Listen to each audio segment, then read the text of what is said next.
نحمدہ ونصلی ونسلم علی رسولہ الکریم اما بعد فاعوذ باللہ من الشیطان الرجیم بسم اللہ الرحمن الرحیم۔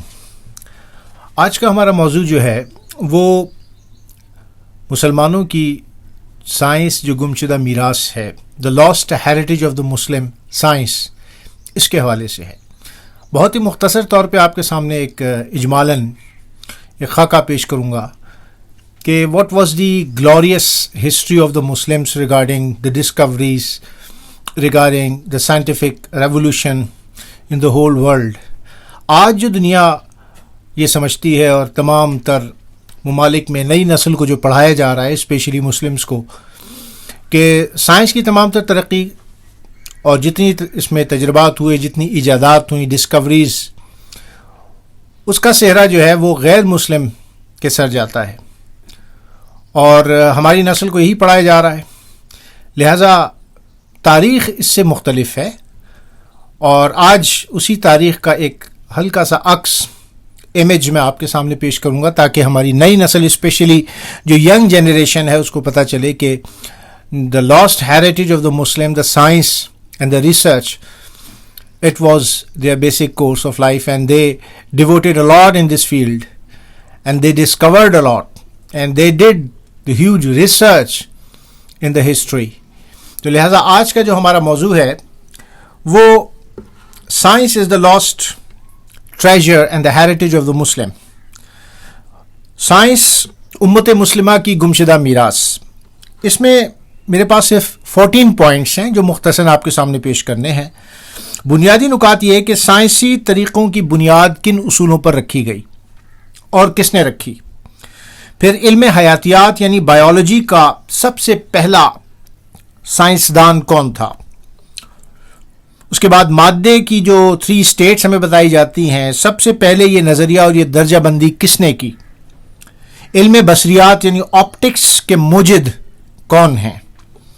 اس کے بعد علم کیمیا یعنی کیمسٹری، فادر آف کیمسٹری کون ہے۔ اس کے بعد پانی کی گہرائی کے ناپنے کا آلہ، اس کا موجد کون ہے، یعنی depth of the water, rivers, lakes, ان کی ڈیپتھ کو ناپنے کے لیے ایک آلہ ایجاد ہوا تھا، وہ کس نے ایجاد کیا۔ انسانی اعضاء کی تحقیق کے لیے پوسٹ مارٹم کس نے شروع کیا، in the field of medicine especially. پھر دنیا کا مشہور ترین جغرافیہ نویس کون تھا۔ پھر تھرمامیٹر کس کی ایجاد ہے۔ انسانی جسم میں دوران خون، سرکولیشن آف بلڈ کو ڈسکور کرنے والا پہلا شخص کون تھا۔ اسی طرح کوزمولوجی اور ایسٹرونومی کے لیے سب سے پہلے دوربین اور ان تجربات کو، ان مشاہدات کو کرنے والا کون تھا۔ میتھمیٹکس کے اندر مسلمانوں نے کیا کنٹریبیوشن کیا اور کیا اضافے کیے۔ پہلا شخص جس نے تھیوری آف ایوولوشن پیش کیا وہ کون تھا۔ Next and the last but not the least, کشش ثقل، گریویٹیشن کا نظریہ پیش کرنے والا پہلا شخص کون تھا۔ یقیناً یہ تمام چیزیں سننے کے بعد آپ کے ذہن میں بہت سے غیر مسلموں کے نام آ رہے ہوں گے، بہت سے کرسچن یا جیو جو سائنٹسٹ ہیں، ڈسکوررس ہیں، ان کے نام آ رہے ہوں گے کہ ساری چیزیں تو ہمیں بتائی جاتی ہیں اور پڑھائی جاتی ہیں کہ یہ غیر مسلموں کی ایجادات ہیں یا ڈسکوریز ہیں۔ تو آئیے مختصراً اس کا جائزہ لیتے ہیں تاریخ کے گوشوں سے اور یہ معلوم کرتے ہیں کہ اصل حقیقت کیا ہے۔ بات دراصل یہ ہے کہ مسلمانوں نے قرآن مجید فرقان حمید کو اپنا بیسک سورس آف نالج بنایا اور بنانے کے بعد جب یہ اسلام عرب سے نکل کر عجم میں آیا تو ظاہر سی بات ہے جب یونان پہنچے اور دیگر دنیا کے حصوں میں مسلمان پہنچے تو بہت سا لٹریچر ان کو ملا۔ تو یونان کی سائنس مشہور ہے، یونان کی جو ہے وہ میتھمیٹکس مشہور ہے، یونان کی علم فلکیات مشہور ہے، یونان کا فلسفہ مشہور ہے۔ یونان واحد ایک مرکز تھا جہاں پہ علمی سرگرمیاں عام تھیں، یعنی دا لینڈ آف ایرسٹاٹل اور پلیٹو مشہور فلاسفرز جو ہیں۔ لیکن ان کی تمام تر سائنس جو تھی وہ منطقی بنیادوں پر قائم تھی، وہ لاجیکل بیسس پر تھی، وہ ایکسپیریمنٹل بیسس پر نہیں تھی۔ مسلمانوں کا سب سے بڑا کارنامہ یہ ہے کہ انہوں نے سائنس کو، جتنا لٹریچر ان کو ملا، ان سے ماقبل جو کام ہوا تھا وہ تمام لٹریچر جو تھا لاجیکل بیسس کے اوپر تھا، وہ آبزرویشنل اور ایکسپیریمنٹل بیسس کے اوپر نہیں تھا۔ میرے پاس وقت کم ہے ورنہ میں آپ کو اس کی مثالیں دیتا اور یہ بتاتا کہ ان پرانی کتابوں میں یا لٹریچر میں جو سائنس موجود ہے اس میں کیا مسٹیکس تھیں جس کو مسلمانوں نے جب ٹرانسلیٹ کیا عربک میں اور بعد میں پرشین میں، اور جو ان میں اضافے کیے، جو ان میں تحقیق کرنے کے بعد ان تمام چیزوں کو پریکٹیکل بیسس کے اوپر، ایکسپیریمنٹل بیسس کے اوپر سائنس کی بنیاد مسلمانوں نے رکھی، جو اصل سائنس کی بنیاد ہے اور جو ہونی چاہیے، جس کے بارے میں قرآن مجید نے تقریباً 756 مقامات پر یہ کہا کہ غور و فکر سے کام لو، تفکر سے کام لو، تدبر سے کام لو، تعقل سے کام لو، ریسرچ سے کام لو، زمین اور آسمان کو دیکھو، کائنات کی تخلیق کو دیکھو، سنریہم آیاتنا فی الآفاق وفی انفسہم، قرآن نے کہا ہم تمہیں اپنی نشانیاں رب فرماتا ہے 2 جگہ دکھائیں گے، ان یور اون ایگزسٹنس فی انفسہم، اور آفاق ان دا اسپیشل اسٹارٹا، اس خارجی کائنات میں۔ تو انسان کے پاس پڑھنے کے لیے 2 کتابیں ہیں، ایک اس کی اپنی ذات اور دوسری یہ خارجی کائنات۔ یہ خارجی کائنات جو ہے یہ میکرو ورلڈ کہلاتی ہے اور انسان جو ہے وہ مائکرو ورلڈ کہلاتا ہے۔ سو دیر آر 2 ورلڈس بیسیکلی، خارج میں جتنی کائنات ہے وہ کائنات اکبر ہے اور انسان بذات خود کائنات اصغر ہے۔ قرآن نے جب یہ نظریہ دیا تو اسلام نے، جب قرآن نے یہ مسلمانوں سے کہا کہ غور و فکر، تفکر، تدبر سے کام کرو، تعقل سے کام لو، مشاہدے سے کام لو، مومن وہ نہیں جو اندھے ہو کر آیات پر گر جاتے ہیں، بلکہ مومن وہ ہیں جو تحقیق کرتے ہیں، تفکر، تدبر، تعقل سے کام لیتے ہیں۔ تو مسلمانوں نے جتنے علوم ملے ان کی بنیاد تحقیق پر رکھی، ان کی بنیاد ایکسپیریمنٹل بیسس کے اوپر رکھی۔ تو در حقیقت سائنس کی بنیاد ایکسپیریمنٹل بیسس کے اوپر رکھنے والے مسلمان ہی تھے دنیا میں پہلی قوم۔ اس سے پہلے جتنی سائنس تھی وہ لاجیکل تھی۔ تو لہذا پہلا سوال یہ کہ سائنس کن اصولوں کی بنیاد پر قائم ہوئی؟ سائنس کی اصل بنیاد تجربے اور تحقیق کے اوپر مسلمانوں نے رکھی، جس کو آج ہم اس صورت میں دیکھ رہے ہیں کہ اسپیس میں ریسرچ ہو رہی ہے، ڈی این اے پہ ریسرچ ہو رہی ہے، جناب پودوں پہ ریسرچ ہو رہی ہے، چیونٹی پہ ریسرچ ہو رہی ہے، کیمیکلز کے اوپر ریسرچ ہو رہی ہے، مائکرو بایولوجی کے اوپر ریسرچ ہو رہی ہے، کہ چھوٹے چھوٹے جرثوموں کے اوپر ریسرچ ہو رہی ہے، وائرسز کو دیکھ لیا گیا۔ یہ سب کچھ مسلمانوں کی اس بنیاد کی بدولت ہے جو مسلمانوں نے اس وقت تحقیق کر کے اس کو استوار کیا۔ تو پہلا جو سوال تھا اس کا تو جواب یہ ہوا۔ اس سے قبل یونانی، مصری یا جتنی قوموں کے یا ہندوستان کے جتنے ان کے علوم ملے ان کو مسلمانوں نے اپنی لینگویج میں ٹرانسلیٹ کرنے کے بعد بڑی بڑی لائبریریز میں لے کر آئے اور اس کو انہوں نے تجربے کے لیے لیبارٹریز بنائیں اور ایکسپیریمنٹل بیسس کے اوپر ان کو اپروو کیا یا ڈسکارڈ کیا۔ جو قرآن و حدیث کے اگینسٹ تھا، جو قوانین فطرت کے اگینسٹ تھا، اس کو ڈسکارڈ کر دیا۔ جو قوانین فطرت کے عین مطابق تھا، جس کی تصحیح قرآن و حدیث سے بھی ہوتی تھی یا انسان کی اس شعور سے ہوتی تھی کہ یہ بات تو منطقی طور پہ سمجھ میں ہی نہیں آتی، اس کو ڈسکارڈ کر دیا گیا اور جو اس کے مطابق تھا اس کو لے لیا گیا۔ کیونکہ یہ میں پہلے آپ کو بار بار کہہ چکا ہوں، Islam is a religion of nature and all the rules of nature is science and science is the basic topic of قرآن۔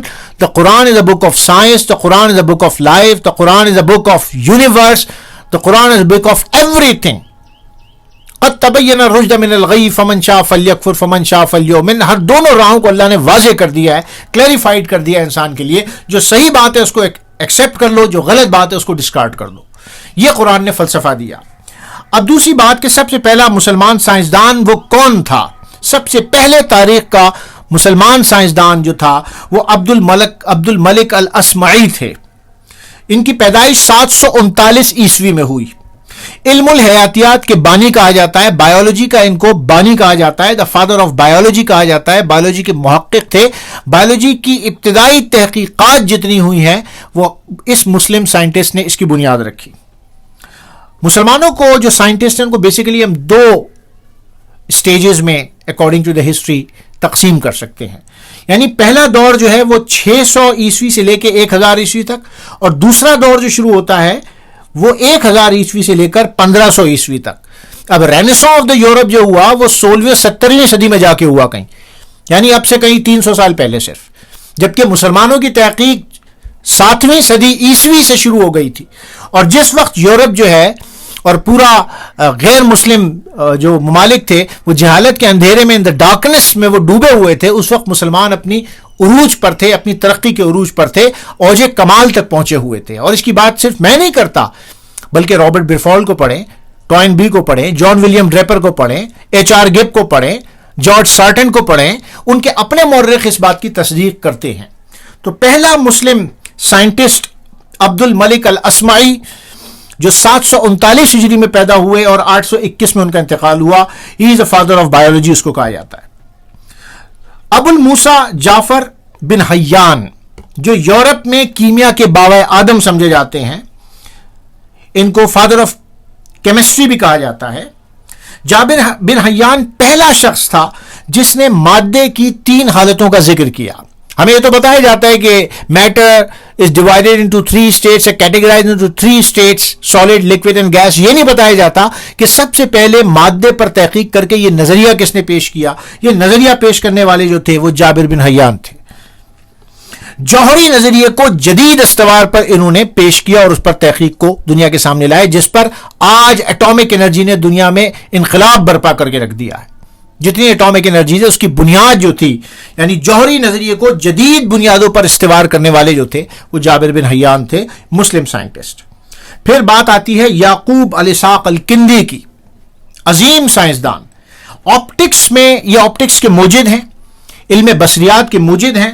مسلمانوں کے ہاں فزکس میں تجرباتی طریق کا باقاعدہ آغاز الکندی سے ہوتا ہے، یعنی فزکس کو practical implementation and practical experimentation پر لانے کے لیے جو الکندی کی خدمات ہیں تاریخ میں وہ کسی کی نہیں ملتی. یہ پہلا شخص ہے جس نے فزکس پر ایکسپیریمنٹل بیسس کے اوپر تجربات سے ثابت کیا چیزوں کو.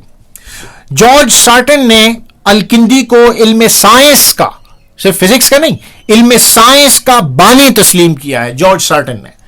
نمبر 5 پوائنٹ، پانی کی گہرائی کو ناپنے کا آلہ اور زمین کا فل سرکمفرنس جو معلوم کرنا ہے وہ ابو العباس احمد الفرغانی کا کام ہے. اتنا بڑا کام کیا کہ پورے زمین کا سرکمفرنس اور پانی کی گہرائی کو ناپنے کا آلہ، جس کو یورپ میں الفریانکو کے نام سے جانتے ہیں. یعنی they changed the name of the Muslims so that the coming generation would not know that they were Muslims.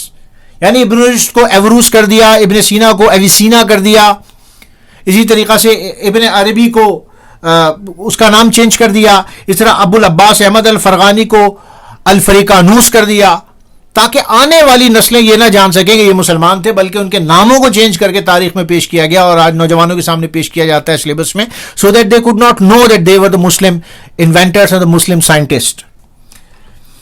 لہٰذا یہ ابو العباس احمد الفرغانی ایک مایہ ناز انجینئرز تھے، ایک مایہ ناز انجینئر تھے. دریائے نیل کی پانی کی گہرائی کو ناپنے کے لیے آلہ بنایا تھا جو آج بھی نیلو میٹر کے نام سے، اسی نام سے منسوب ہے اور جانا جاتا ہے. نیلو میٹر اس کا نام ہے اور یہ مسلمان کی ایجاد ہے. اس طرح انسانی اعضاء کی تحقیق کے لیے اجسام کا پوسٹ مارٹم جس نے شروع کیا وہ دنیا بھر کا پہلا نامور سرجن ہے اور جراح ہے، جس کو القاسم الزہراوی کے نام سے جانا جاتا ہے. یعنی پوسٹ مارٹم اور ہیومن باڈیز کے اوپر ریسرچ جو ہے وہ انہوں نے شروع کی. پھر احمد بن یعقوب اسلامی دنیا کا پہلا جغرافیہ نویس ہے جس نے جغرافی میں سب سے بڑا کام کیا. طب کی بائبل القانون فی الطب ابن سینا کی جو لکھی ہوئی ہے 500 سال تک میڈیسن میں وہ یورپ میں ایز اے ٹیکسٹ بک کے طور پر پڑھائی جاتی رہی ہے، جس کی القانون فی الطب ہے. ابن سینا نے تھرمامیٹر ایجاد کیا جو آج دنیا میں ہر جگہ استعمال ہوتا ہے، اس کا موجد بھی ایک مسلمان ہے. اس کے بعد دیکھیں انسانی جسم میں دوران خون کو ولیم ہاروے کے نام سے جانا جاتا ہے کہ William Harvey discovered circulation of blood in human body. ایسی بات نہیں ہے، بلکہ انسانی جسم میں دوران خون کو دریافت کرنے والا پہلا شخص جو ہے وہ ابن نفیس ہے. ابن نفیس نے 12ویں صدی میں یہ پیدا ہوئے اور انہوں نے دوران خون یعنی سرکولیشن آف بلڈ کو دریافت کیا، جبکہ ان کے 270 سال کے بعد جو ہے ولیم ہاروے نے نظریہ دیا کہ the blood circulate in the body, حالانکہ کام مسلمان پہلے کر چکے تھے. علم الفلکیات میں عبد الرحمن الصوفی کا نام صفحے اول پر ملتا ہے. اس کے علاوہ البیرونی نے دوربین کا استعمال کیا اور ان کے پاس وہ لیبارٹریز موجود تھی جہاں سے وہ دوربین لگا کر آسمان میں کاسمولوجی اور ایسٹرولوجی کو اسٹڈی کیا کرتے تھے. ریاضی میں الجبرا کا موجد الموسیٰ الخوارزمی ہے. الگورتھم کے نام سے مشہور جو آج میتھمیٹکس میں ہے، یعنی کمپیوٹر کی بنیاد جس علم کے اوپر ہے، جس کی وجہ سے کمپیوٹر وجود میں آیا، اس علم کی بنیاد جو ہے وہ الگورتھم ہے اور یہ مسلمانوں کی ایجاد ہے. جدید حساب کی ایک شاخ الگورزم اسی نام سے آج تک موسوم ہے، یعنی الخوارزمی کو الگورزم کہا اور اسی نام سے ریاضی میں یہ شاخ موجود ہے. ریاضی میں نوٹیشنز جس میں اشاریہ اور صفر کا اضافہ عربوں نے کیا، مسلمانوں نے کیا، اس سے پہلے صفر کا ڈیجٹ نہیں تھا۔ اچھا، اس کے علاوہ ٹریگنومیٹری، الجبرا، ٹینجنٹ، الگورتھم، یہ تمام تر چیزیں ریاضی میں مسلمانوں نے انٹروڈیوس کروائیں دنیا کو، جو آج جدید میتھمیٹکس میں کام آ رہی ہیں۔ پہلا شخص جس نے نظریہ ارتقاء پیش کیا، ہم ڈارون کو سمجھتے ہیں، حالانکہ ڈارون نہیں ہے۔ ڈارون کی اوریجن آف اسپیشیز مشہور ہے، اصل الانواع۔ پہلا شخص جس نے نظریہ ارتقاء پیش کیا وہ ابن مسکویہ ہے، اور در حقیقت اوریجن آف اسپیشیز اسی کی شرح ہے، ابن مسکویہ کی، جو 330 ہجری میں پیدا ہوئے تھے۔